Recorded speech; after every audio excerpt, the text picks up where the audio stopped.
आहे की विरोधक कशाशी आम्हाला जोडतात, त्यांना आम्हीच दिसतो. जसं शिंदेसाहेब म्हणाले, जळी स्थळी काष्टी पाषाणी आम्हीच दिसतो.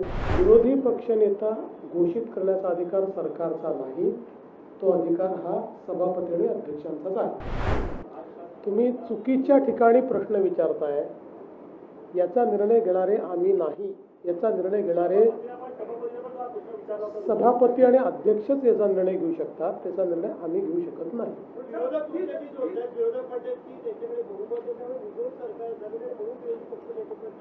असं आहे की विरोधक कशाशी आम्हाला जोडतात, त्यांना आम्हीच दिसतो. जसं शिंदेसाहेब म्हणाले, जळी स्थळी काष्टी पाषाणी आम्हीच दिसतो. तर प्रत्येक गोष्टीशी आम्हाला जोडतात. पण तुम्हाला हे माहिती आहे, विरोधी पक्षनेता घोषित करण्याचा अधिकार सरकारचा नाही, तो अधिकार हा सभापती आणि अध्यक्षांचाच आहे.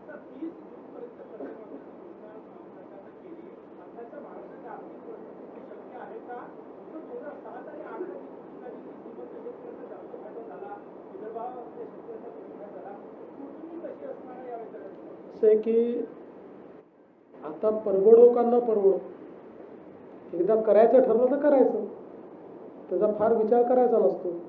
कारण शेतकऱ्यांना द्यायचं म्हटलं तर आता जसं मार्ग निघेल तसा काढू. त्यामुळे आता जी घोषणा केली आहे त्या घोषणेवर आम्ही पक्के आहोत. ती योग्य शेतकऱ्यांना आणि ज्याला आपण म्हणू शकतो पात्र शेतकऱ्यांनाच मिळाली पाहिजे, याकरताच आम्ही प्रवीण परदेशींची कमिटी केली आहे. या कमिटीला सगळा अभ्यास करायला सांगितलेला आहे. ती कमिटी आम्हाला सुचवेल, त्यानुसार त्याचे ध्येय धोरण नियम आम्ही तयार करू आणि पात्र शेतकऱ्यांना त्याच्यामध्ये आम्ही लाभ देऊ.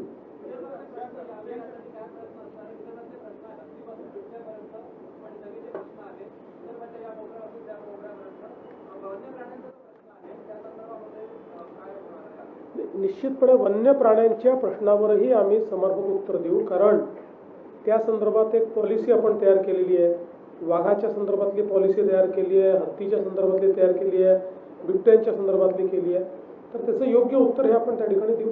आणि मी सांगतो की सत्तारूढ पक्षाच्या वतीनं तर आमचा प्रयत्न असेल की विदर्भातले आणि सोबत मराठवाडा जोडतो मी, कारण मागास भाग जो काही आपला ज्याला म्हणतो आपण, असा जो सगळा त्या भागातले प्रश्न सुटले पाहिजे म्हणून हे अधिवेशन आहे. त्यामुळे विदर्भ मराठवाड्यातले जास्तीत जास्त प्रश्न लागावेत असा आमचा प्रश्न, आमचा सत्तारूढ पार्टी म्हणून प्रयत्न असेल.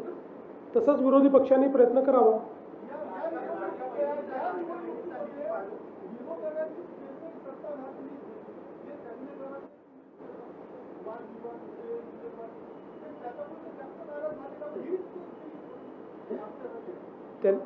असं आहे की त्याकरता ते आम्हाला दोष देऊ शकत नाही.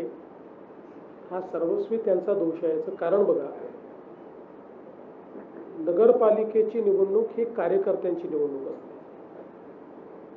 आणि आम्ही तिघांनी बसून हा निर्णय घेतला की जे कार्यकर्ते आपल्याकरता राबराब राबतात, हाडाचं काढं करतात, त्या कार्यकर्त्याच्या निवडणुकीमध्ये आपणही त्यांच्या पाठीशी उभं राहिलं पाहिजे.